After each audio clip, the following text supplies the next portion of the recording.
Assalamualaikum warahmatullahi wabarakatuh. Selamat datang di channel Via Islam, channel seputar Islam.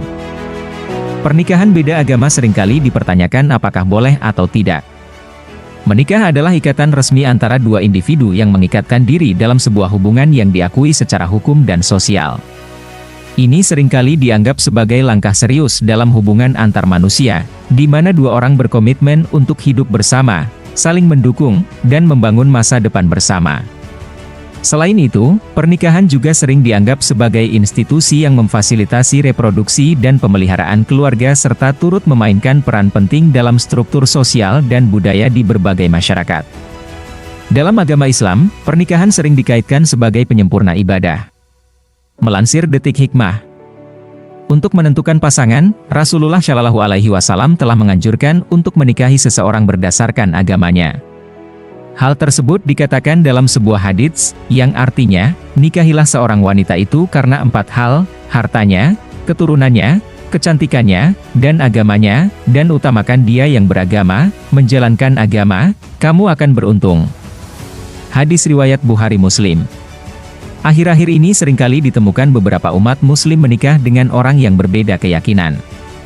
Lantas apakah menikah beda agama dalam Islam dibolehkan? Berdasarkan buku Ensiklopedi Fikih Indonesia Pernikahan yang ditulis Ahmad Sarwat, dijelaskan bahwa dalam agama Islam tidak ada pernikahan beda agama, terkhusus pada agama suami yang bukan Islam.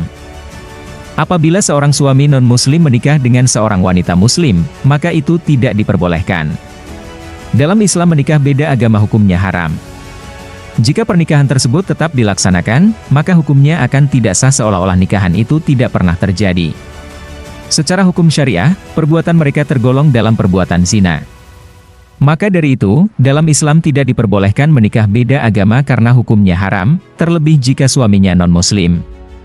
Apabila tetap dipaksakan untuk dilakukan, maka hukumnya tetap tidak sah dan perbuatan mereka tergolong zina. Dalam Al-Quran terdapat ayat-ayat yang menjelaskan mengenai menikah beda agama. Dalam buku Pernikahan Beda Agama di dalam Al-Quran yang ditulis Isnawati memaparkan bahwa, ada 3 ayat Al-Quran yang berkenaan dengan pernikahan beda agama. Janganlah kamu menikahi perempuan musyrik hingga mereka beriman. Sungguh, hamba sahaya perempuan yang beriman lebih baik daripada perempuan musyrik, meskipun dia menarik hatimu. Jangan pula kamu menikahkan laki-laki musyrik dengan perempuan yang beriman, hingga mereka beriman. Sungguh, hamba sahaya laki-laki yang beriman lebih baik daripada laki-laki musyrik meskipun dia menarik hatimu. Mereka mengajak ke neraka, sedangkan Allah mengajak ke surga dan ampunan dengan izinnya. Allah menerangkan ayat-ayatnya kepada manusia agar mereka mengambil pelajaran. Quran Surat Al-Baqarah ayat 221. Berdasarkan tafsir tahlili Kementerian Agama, Kemenak, ayat ini telah menegaskan bagi seorang muslim yang menikah dengan perempuan musyrik dan larangan mengawinkan perempuan mukmin dengan lelaki musyrik, kecuali mereka telah beriman atau memeluk agama Islam. Walaupun keduanya memiliki wajah yang cantik, rupawan, gagah, kaya, dan sebagainya. Dalam ajaran Islam telah ditetapkan mengenai larangan perkawinan beda agama, tetapi dalam pergaulan hukumnya biasa saja.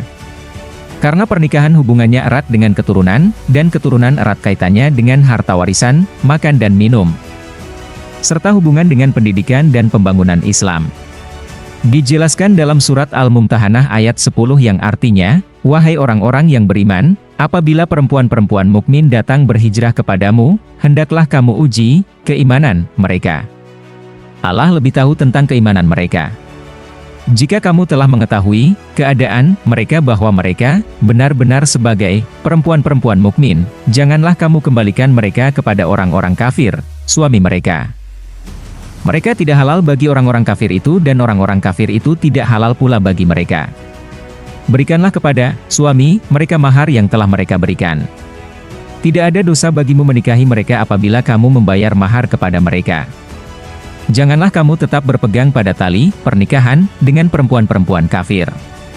Hendaklah kamu meminta kembali dari orang-orang kafir mahar yang telah kamu berikan kepada istri yang kembali kafir.